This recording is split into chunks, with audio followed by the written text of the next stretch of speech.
नमस्ते। क्या आपने कभी सोचा है कि किसी देश के इतने बड़े और जटिल इतिहास को समझने का कोई आसान तरीका हो सकता है? आज हम भारत की इस पूरी विकास यात्रा को एक बिल्कुल नए और अनोखे नजरिए से देखने वाले हैं। इतिहास की किसी मोटी किताब से नहीं, बल्कि कैलेंडर की सिर्फ एक तारीख के जरिए। जी हाँ, एक ही तारीख जो भारत के अलग अलग युगों का आईना है। तो चलिए इस दिलचस्प सफर की शुरुआत करते हैं। अब पहली नज़र में अगर आप देखें तो 14 मई का दिन कैलेंडर पर किसी भी अन्य आम दिन की तरह ही लगता है ना? लेकिन असल में ये तारीख हमारे राष्ट्र के विस्तृत इतिहास का एक सूक्ष्म रूप है, एक माइक्रोकॉज़म है। 1657 से लेकर 2020 तक के सफर पर अगर हम गौर करें तो ये अकेली तारीख भारत के विकास, उसके संघर्ष और वैश्विक मंच पर उसके उभरने की पूरी कहानी बयां कर देती है। तो चलिए बिना देर किए सीधा मुद्दे पर आते हैं।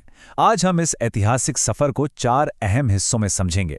पहला, महान हस्तियों का उदय। दूसरा, कूटनीति और वैश्विक कदम। तीसरा, समकालीन चुनौतियां और विवाद। और अंत में विज्ञान और स्वास्थ्य। शुरुआत करते हैं हमारे पहले भाग से, महान हस्तियों का उदय।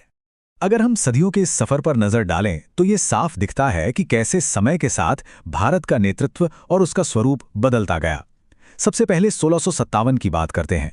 ये शाही राजवंशों का समय था, जब छत्रपति शिवाजी महाराज के ज्येष्ठ पुत्र और उनके उत्तराधिकारी संभाजी का जन्म हुआ था।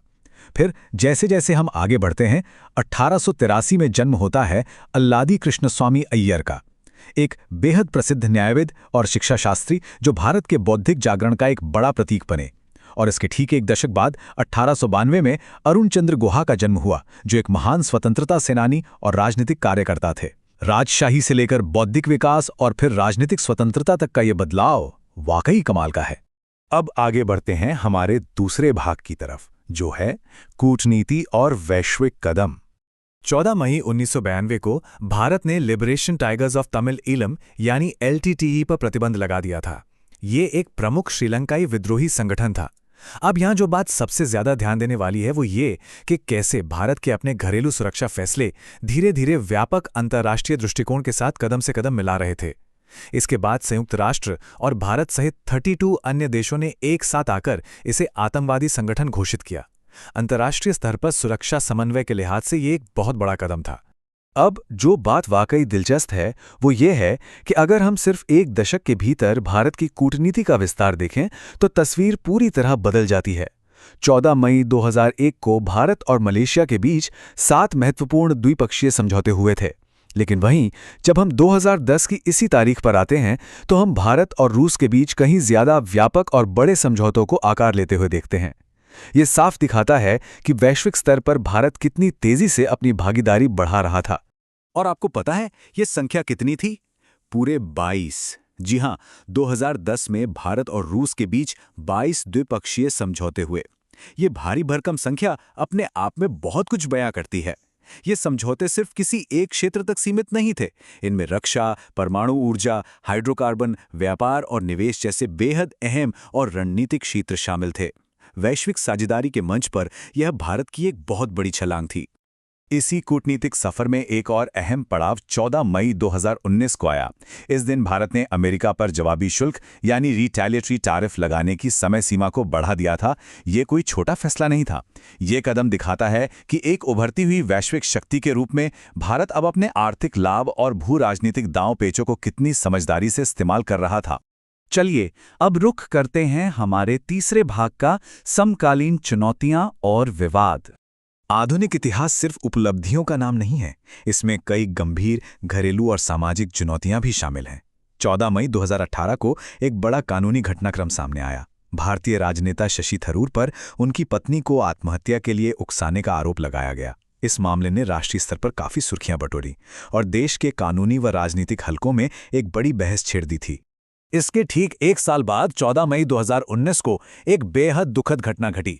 कश्मीर में एक 3 साल की बच्ची के साथ बलात्कार की घटना सामने आई, जिसके बाद वहां बड़े पैमाने पर सामाजिक आक्रोश फैल गया। हालात इतने गंभीर हो गए कि व्यापक स्तर पर विरोध प्रदर्शन हुए और प्रशासन को एहतियात के तौर पर स्कूलों तक को बंद करना पड़ा। यह घटना हमें याद दिलाती है कि हमारे समाज के सामने आज भी कितनी गहरी और दर्दनाक चुनौतियां खड़ी हैं। आइए अब बढ़ते हैं हमारे चौथे और आखिरी भाग की ओर, विज्ञान और स्वास्थ्य। साल 2020, जब पूरी दुनिया कोविड-19 महामारी जैसी अभूतपूर्व चुनौती से जूझ रही थी, तब 14 मई के ही दिन भारत के तत्कालीन केंद्रीय स्वास्थ्य मंत्री डॉक्टर हर्षवर्धन ने कोबास 6800 नामक एक उन्नत परीक्षण मशीन राष्ट्र को समर्पित की। इसे सिर्फ एक मेडिकल उपकरण समझना गलत होगा। असल में ये एक बहुत बड़ा मील का पत्थर था जो इतने बड़े सार्वजनिक स्वास्थ्य संकट के समय भारत की तुरंत और तकनीकी प्रतिक्रिया का सीधा प्रतीक बना। तो इस पूरे सफर के बाद हमारे सामने एक बहुत ही दिलचस्प सवाल खड़ा होता है। आखिर कैसे कैलेंडर की सिर्फ एक तारीख किसी राष्ट्र की पूरी यात्रा का आईना बन सकती है? आज हमने देखा कि कैसे 14 मई का ये दिन 1657 के शाही घरानों से शुरू होकर स्वतंत्रता सेनानियों के उदय, कूटनीति के विस्तार, सामाजिक संघर्षों और 2020 के स्वास्थ्य संकट तक हर चीज को अपने भीतर समेटे हुए हैं। इतिहास कोई बीती हुई बात नहीं है, ये एक निरंतर चलने वाली प्रक्रिया है जो हमारे आज को आकार देती है।